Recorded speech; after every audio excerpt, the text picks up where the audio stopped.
बर्बाद गुलिस्तां करने को एक ही उल्लू काफी था, अंजाम गुलिस्तां क्या होगा जब हर साख पर उल्लू बैठा हो। यह पंक्ति आपने सुनी होगी और इसका अर्थ भी आप समझते होंगे। इसका अर्थ है कि किसी भी गुलिस्तां को, किसी भी शानदार शहर को, देश को बर्बाद करने के लिए एक ही उल्लू काफी है। लेकिन उस शहर, उस देश के हालात क्या होंगे जब बर्बाद करने वाले उल्लू हर शाख पर बैठे हों। यह कहानी आपने सुनी होगी। आज मीडिया जोर शोर से यह दिखा रही है कि कहीं पुष्पम प्रिया चौधरी जैसे हालात ना हो जाए लोगों के, जो शायद राजनीति में आना चाह रहे हैं। अभी एक भूचाल मचा हुआ है राजनीति में। अरे भाई साहब, एक हार मास की लड़की पिछले 2 सालों में जो बिहार में घूम घूम कर लोगों से मिल रही है, लोगों के पास जा रही है, ये तो आप लोगों को नजर नहीं आया, आज तक नजर नहीं आया। एक चुल्लू भर पानी में लेकर डूबकर मर जाइए। लोगों से मिल रही है, लोगों के घर जा रही है, बार बार हाथ जोड़कर विनती कर रही है, चाहे वो बाढ़ का मौसम हो, चाहे वो बाढ़ के इलाके हो जहां बाढ़ग्रस्त लोगों से मिलना हो, चाहे वो कोई पीड़ित परिवार हो जो संघर्ष कर रहा हो, चाहे शराबबंदी के नाम पर जहरीले शराब से लोग मर जा रहे हो, उसके पास जाना हो। यह एक यंग लड़की पूरे प्रदेश में दिन रात एक की हुई है, जमीन पर घूम रही है। ये चीजें आज मीडिया को 2 सालों में नहीं दिखा और आज एक गंद मचा हुआ है। कुछ मीडिया वाले सामने आकर बोल रहे हैं, अभी तक जो पिछले 2-4 महीनों की भी बात कर लें, पिछली बातें छोड़ दें, बाढ़ में उन्होंने कितना मेहनत किया इसकी बातें छोड़ दें, और अभी जो हाल फिलहाल वो 1-2 महीने से घूम रही है इसकी भी बातें कर लें, तो एक भी मीडिया ने इसकी चर्चा नहीं की, एक भी मीडिया ने इसकी बात नहीं की। क्यों? क्योंकि आदर्शों के साथ, असूलों के साथ, नए लोगों के साथ, नई एनर्जी के साथ विकास की बात करके अपने आप को स्थापित की है और मरते दम तक इसी पर कायम रहना चाहती है। ये पूछते हैं कि इनके हालात, ये बार बार कहते हैं कि पुष्पम प्रिया चौधरी जैसे हालात ना हो जाए। अरे भाई साहब, इस देश में कौन सी ऐसी पार्टी है जिसने 1 साल में इतना नाम कर लिया? अगर हिस्ट्री उलटिए, इतिहास उलटिए, जो सबसे बड़ी पार्टी है 1885 ईस्वी में उस पार्टी की स्थापना हुई थी। जाके पढ़िए इतिहास, सालों लग गए, 50 साल लग गए जन जन तक पहुंचने में। दूसरी पार्टी जो आज दंभ भरती है कि विश्व की सबसे बड़ी पार्टी है, 1980 में के आसपास उनकी स्थापना हुई।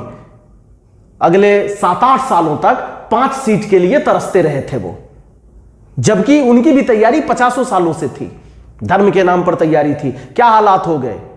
2020 की पार्टी है, लोगों तक, जन जन तक पहुंचे हैं। हजारों लोग कोई विदेश से नहीं आए हैं, इसी बिहार की मिट्टी से है, यही बिहार में पैदा लिए हैं और सिर्फ बिहार को बदलना चाहते हैं आदर्शों के साथ, विकास की बातों के साथ। तो पुष्पम प्रिया चौधरी जैसे हालात ये छुटभइये और छोटे मोटे लोगों के हो भी नहीं सकते। क्यों?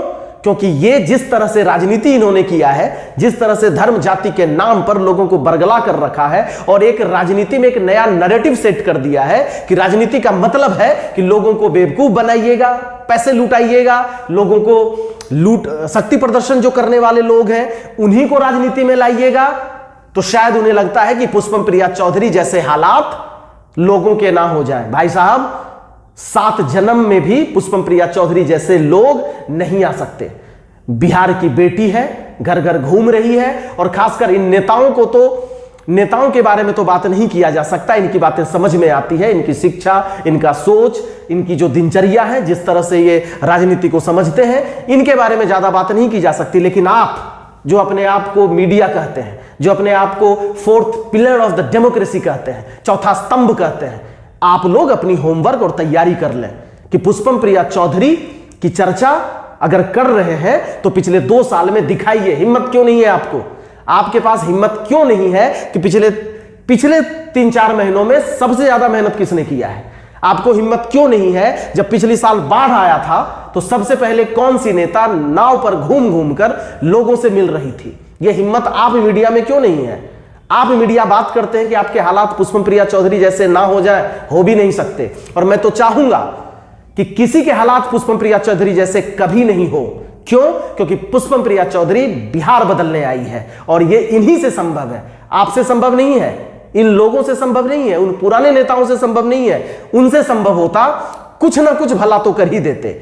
आप मीडिया के लोग हैं, कान खोलकर सुनिए कि आप अगर कोई बात बोल रहे हैं, पुष्पम चौधरी जी को वोट नहीं आया था या उनके लोगों को वोट नहीं आया था, तो आपको पता होना चाहिए कि इस बिहार प्रदेश में सैकड़ों पार्टियां रजिस्टर्ड हैं। होमवर्क कीजिए, हिम्मत है तो मीडिया के सामने आइए और बताइए कि और भी पार्टी, जो नई पार्टी जो 20 साल से है, 30 साल से है, कितने लोगों को कितना कितना वोट आ गया है।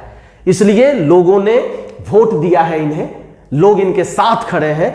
डेमोक्रेसी में लोगों का तौहीन मत कीजिए, और अगर हिम्मत है तो हर पार्टी की बात कीजिए कि कौन सी पार्टी बनने के दौरान, बनने के कितने दिनों के दौरान कितनी मजबूत हो गई थी, और मजबूत हुई भी तो उसका कारण क्या था। जिस दिन इस कारण को ढूंढ लिए, पुष्पम प्रिया चौधरी का सम्मान करना शुरू कर देंगे। धन्यवाद।